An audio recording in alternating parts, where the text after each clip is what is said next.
Good. So we are ready to call the meeting to order. Oh, yeah? Okay. Good afternoon. I'm Dr. Susan Dean, the Vice Chairperson of the Orange County Partnership. Today is Tuesday, September 16th, 2025. The time now is 2:14 p.m. and we are in the conference room of the Partnership's office at 40 Matthew Street, Suite 108, Goshen, New York. This is a public meeting and it is being live streamed. Notice of this meeting was published in accordance with the New York Open Meetings Law. I'd like to call the meeting to order and confirm that we do have a quorum of attendees via roll call. So. Great, back up. Sorry, back up. Yeah. Michael Phillip. Susan Dean is here. Yes. And we have Melissa Cabuzzi virtually, who does not count toward the quorum, but we have half plus one, so we are here. Okay, fantastic. For discussion of new business, we have two items. One is the M&T Bank CD renewal, and Connor, do you have information to share? Yeah, so we simply wanted to bring up to the committee that we're actively shopping the CD around from a rate perspective. I think we're at M&T. Cassie, remind me the rate percentage that we're at with M&T. 3. 3. Yeah, Yep. So we've at a high level reached out to a handful of institutions to shop the rate. Just wanted to make this committee aware that we're going to be looking for the best rate possible, and then potentially moving to a different institution, but just an FYI, and certainly open to any suggestions given we have a bank CEO on this committee. And, is M&T an approved bank for the organization here? Yes. Okay. So, yeah, the CD's been with them for 2 years, and everything that I'm seeing is around 3 to 4, lands at around 3 to 4%. So. So we view it as good practice to shop it and do some due diligence, and then certainly look for the best deal for the organization. But wanted to flag it, and then more to come on that likely at our next board meeting if we do make a change. Fantastic. Any questions about the CD? Okay, so second on the list is review of the 2026 budget for ABO reporting that is due by November 1st. Great, thank you, Susan D. So I'll stand up and direct the group here to our screen, and you'll notice, Cassie, you have the mouse back there too, right? Yeah. So you'll work with me. You'll notice, and then the way we position this budget is we met with every member of our staff and drilled down on, the efficiencies of each department, looking for revenue growth opportunities. We're looking for hidden expenses we might not be thinking about in the macro sense. So we took a pretty holistic approach to including the staff in this process, which has been helpful. So you look at our core revenue drivers of investors and events. Now this is where we spent the most time on. So this year's budget, we accounted for $660,000 in private investor dollars. Right now, you'll notice we are far surpassing that. And that could be for a variety of reasons. There's excitement about the mission. There's a CEO transition. We've brought in new investors, but also focused on increasing existing investors. Now, our breakdown is roughly $70,000 in new investor revenue with $70,000 increased revenue. So we're seeing a mix of both. So it's been a good year. But with that, you look at a compound annual growth rate over the last 3 years for investors of around 13.5%, which is great. But what we did is we took a conservative approach. We slashed that in half and assigned a 6% growth rate to private investors. And this is really given the fact there's some geopolitical uncertainty, there's interest rate uncertainty, there's tariffs, and also supporting the organization is highly discretionary. So whatever the macro conditions are, we feel that on the ground in a really unique way. So with that, we expect to certainly surpass 700,000, but we assigned a conservative estimate to growth there. Similar to events. So with events, we assigned a 3% growth. We budgeted for 549. We will certainly hit that number this year, and we're well on our way with 2 large events left. But we assigned that 3% growth rate in part because when you look at golf, we look at annual event, we are entirely maxed out. It is a physical space constraint. It is rising event-related expenses. We're looking at, what is it, Cassie, 3 to 5% event venue expenses just to reserve Yeah, space, Mhm. plus increasing labor costs. So you're looking at increased event expenses with, we'll say, limited room to physically expand the scale of our events. So we assign, again, a conservative growth estimate of 3% here. Do we think we'll do better? Yes, we do. But we want it to be conservative. That's a theme here. So we can maintain the core value of our mission while also, keeping an eye toward growth. And please jump in at any time. Yeah, I'll just say on the Please. private investor side, I think that's, I don't agree with it. I think that your ability to achieve, it looks like, was it 879? Yeah. It would seem to me that should be the baseline, and this is a dramatic drop off of that number. Yeah, in years past, we've assigned somewhere between a 3 to 5%, growth rate on private investors, and that's hyper conservative. I'm with you, and I think there is potentially room to grow that. Now, we build 789, we expect to certainly, or rather 879, we expect to clear that 800 number and likely, on the billing side, go north of 900. So there is growth, but it then becomes a question of, with our, increased net operating income, do we expand the staff, right? That's always a critical question. Do we bring on someone to do additional business development to maintain relationships? So there is room here to grow that number. I'm with you. Yeah. Well, one thing too, Please. that would challenge on that is just that it's really a 3% growth rate because ABG is moving in there. So it's 6% without that. So just if we're looking to target 6, I think it should be the combined at least. But Both. Yeah. kind of agreed there. I'm just saying, the achievement of the 879 is significant and impressive, but it seems as though that's your baseline that you should be looking at into the future. And it gives the right motivation to you and the staff so that if you have other investment into other parts of the business, it gives you that chance to broaden the execution of the mission. Yeah, well said. Appreciate that. Okay, so consider getting more aggressive on private investors, and we've had this discussion quite often. And we're talking to a handful of our members now that are at the mid-tier level, who are talking to us about potentially going to the highest level. So that member movement up tiers is a real growth opportunity, even more so than bringing in brand new investors that we're seeing. And this doesn't account for that delta, but towards the end of 2024, we, kind of told people, wait till 2025. So some of that money is kind of residual from 2024 that we didn't collect. That's right. Yeah, I think to jump your budget or plan, I guess Michael, your point is to jump that, if you had a 30% increase, unless there was maybe more from the private side, right? But unless they had an acquisition or something like that, I don't know that I would budget the full 30% of the volume, but definitely agree that a 3% increase is, we should, especially if it's consistent investors, and that's a good point. I didn't think about timing, if there's some timing issues there, but you'd expect to maintain them, right? Sure. No doubt about it. Yeah. And I would be sure to factor in any concerns where the lines is uncollectible revenue or what we're anticipating.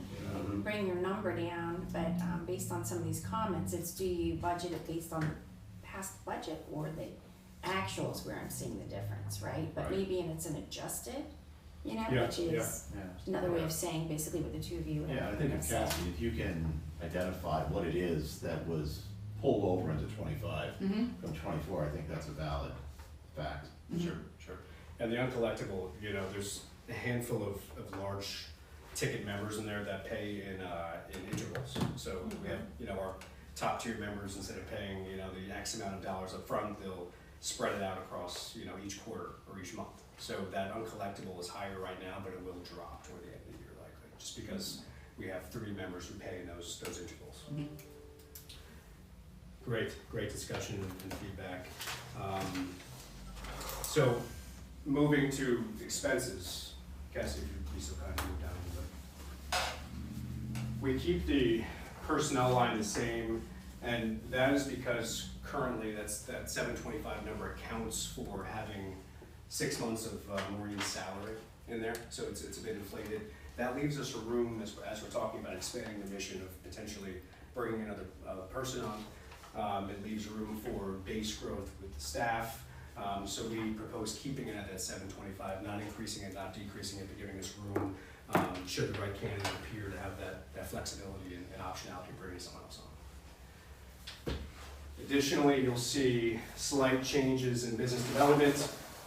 We marginally increased that just to account for additional corporate travel.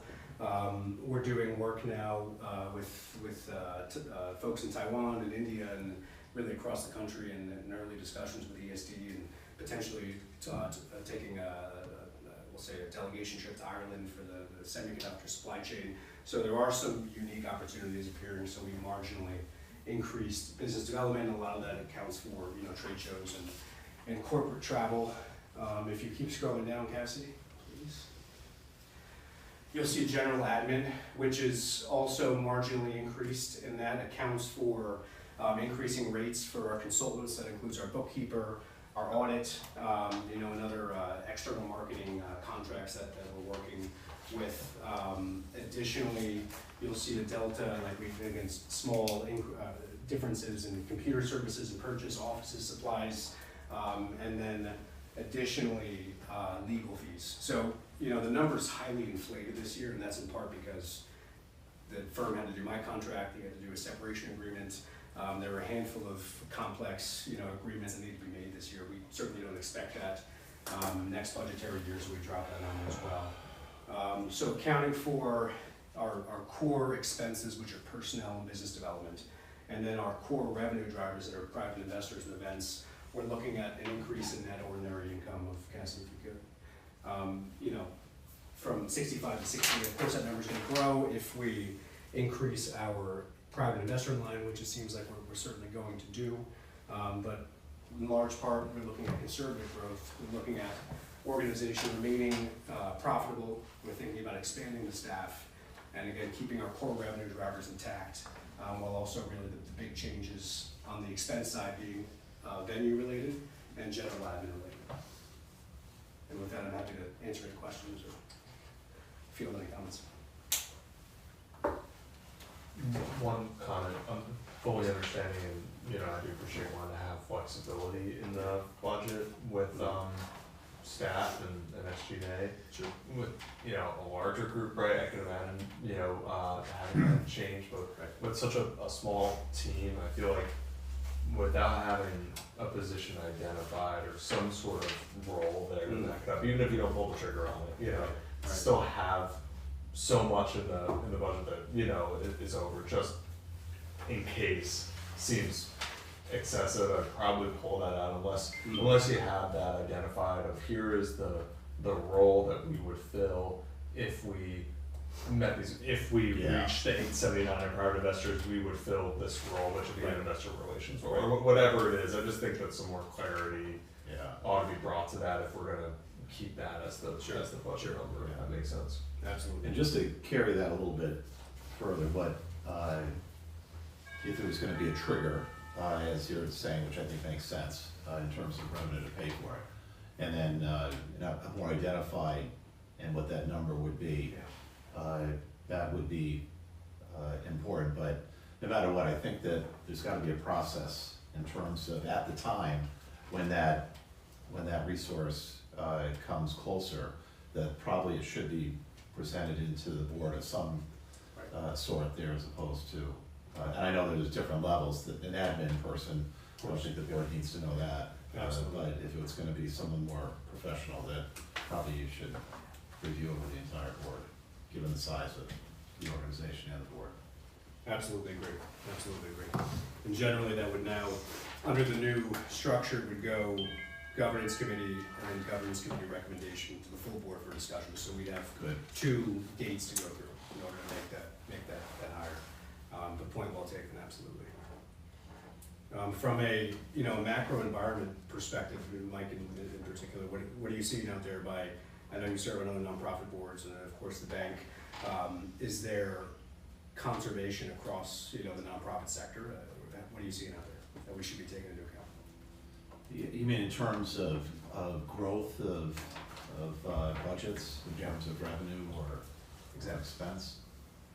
Yeah, I don't have a really great opinion on that there.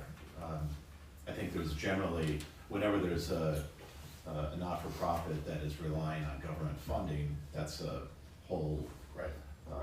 bigger concern and therefore more conservative, but Justify your existence. yeah, you wanna stay conservative and not be expanding your budget.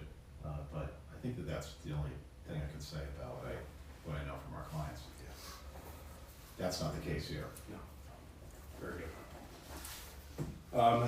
Very good.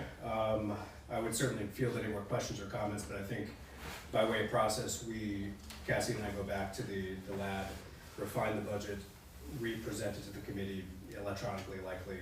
We can hold a Zoom, we can get together again, and then hopefully after that iteration, it gets recommended to the full board for adoption at a special meeting in October, so we can be compliant with pair supporting. So that's generally the flow of how we need this to be done, but we'll come back to you in short order with a budget that reflects some of these comments. Okay. Connor, I don't know what my, being not on the committee would be okay if I made a couple of comments, which you guys realize listened to. On income, and this may be premature, but especially with the strategic plan still in motion, but I think whether you want to proactively add a line, but I think revenue, one of the revenues that we'll be looking at is government revenue of some relationship to provide services to the county, but also to the IDA. Sure. So I just, however the committee feels appropriate, but I would see that as a sizable future revenue. Okay, certainly with the IDA, if we proceed with, and I'm meeting tomorrow with Bill and Jeff from the IDA, and I'm not sure what the agenda is. I know the topic, it's about doing more site development, funded by them, but in partnership with this group.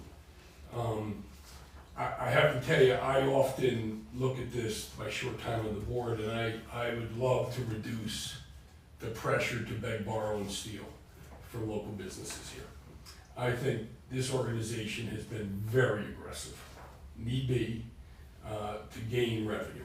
And I'd love to see us be able to back off of that just a little bit, especially with the uncertainty out there. We don't know. I'm surprised still that the economy is chugging along. I'm just waiting for the ugliness to happen, but it just doesn't seem to be happening. If the Fed lowers the rates, we may skip right over that potential, right? If they keep doing that, but we'll see. But I think future revenue, now that the structure supports that, it is not a negative. Yep, That, yep. whether it's marketing, whatever it is, but I think site development. And then that brings me to expenses that would be related to that. I think you're way too low on legal. If you're gonna start doing some site stuff, you're way too low, because you need legal for the deal making, you need it for the contractual support. So I think that you just need to have more in there. 15 is way too low. I mean, basically they sneeze, you're gonna charge you $10,000. So I just think as that, especially if we get into a negotiation with the IDA or the county, we'll need legal representing this organization in those agreements. And as you continue to support fast New York applications, Sure. and continue to get burned by private sector partners that you can never trust once they get the award, you might be looking, and I'm gonna be a voice on this, that this organization has more control, site control in that. So you don't go to the community with a commitment and then that commitment is not maintained, especially to our state friends, Sure. that you have great relations with. So think about legal a little bit. And then my other thing is consulting services, and this is your judgment. I mean, you've been very successful here to do everything in-house. How much longer is Sarah gonna be out? Are you gonna have a need for marketing and marketing support, or is there people here able to pick up that slack if she's gonna be out? I'm not sure how long her maternity leave is, but again, as we continue to advance this innovation corridor concept, Sure. I was talking to Mark Bias from Sullivan just coming here, and he's eager to do the meeting you suggested for counties and start to build that coalition outside of Westchester. I just think you just want some money available, that if you need some outside expertise.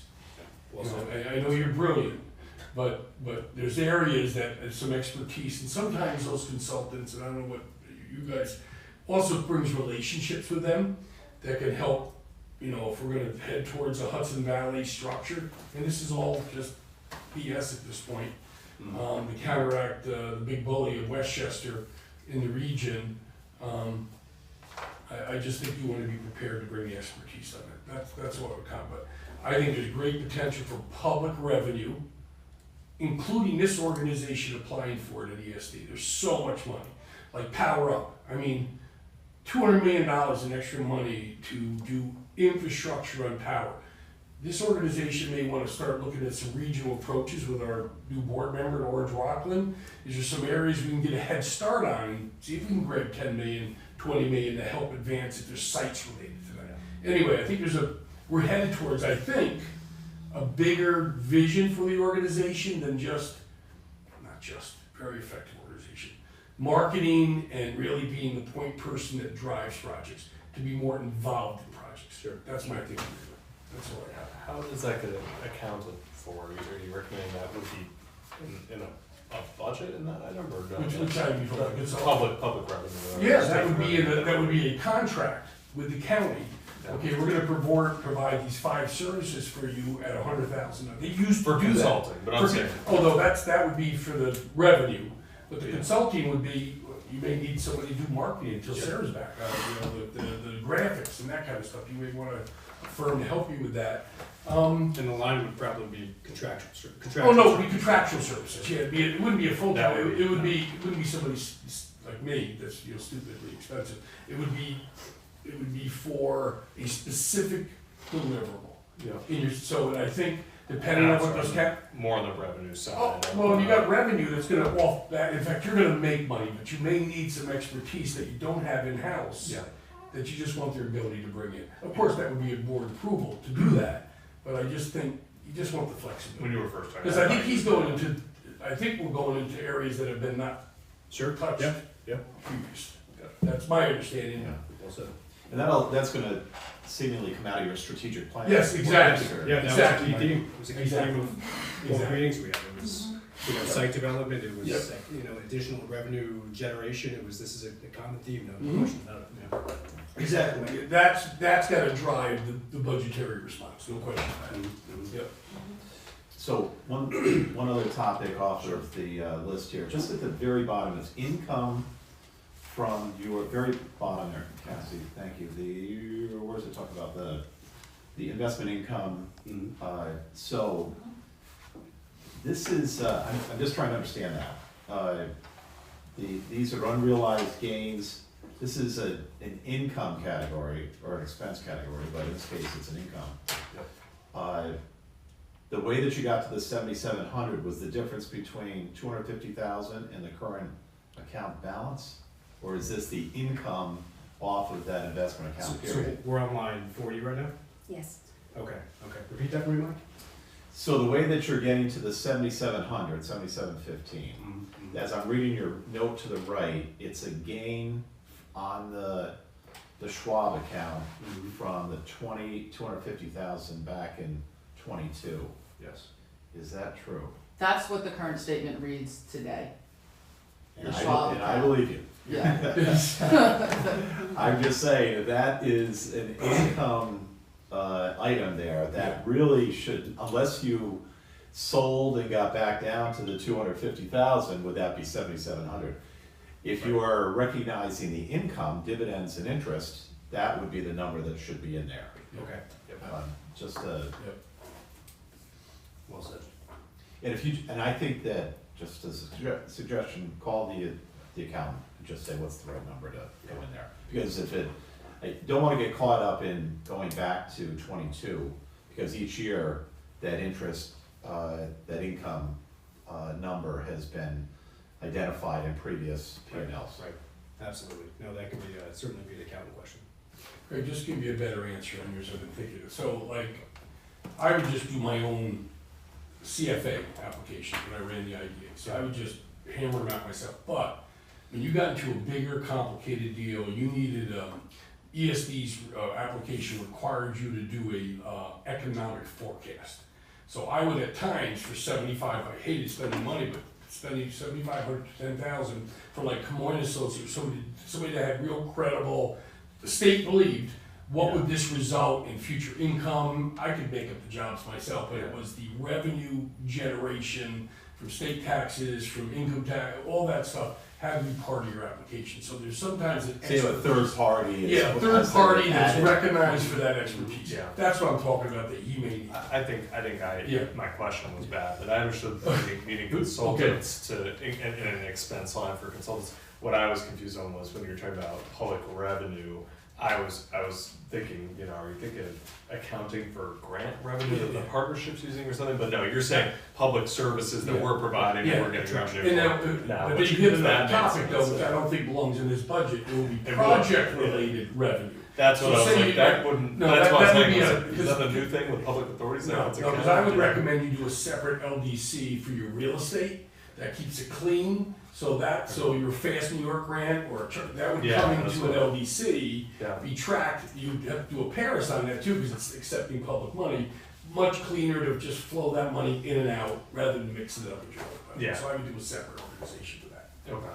And that's what I've done, in Cooperstown, we did that, or, Otsego, when we bought the rail yards, we did a separate LDC to buy the only other rail yards, and we got a ton of money that flowed in, and then we did all our stuff off of That makes a lot of sense. that. Yep, right. Any other comments of the budget? Okay. So more to come. We'll go back to the lab, refine, and then share an updated budget with the committee. Okay. And then I think we need a motion to Yes, adjourn. all right, so if there aren't any other comments, we'll make a motion to adjourn, and is there a second? Second. Okay, from Greg Peckham. All in favor, say aye. Aye. Any opposed? Okay, the motion is so carried, the meeting is adjourned, it is now 2:41 PM.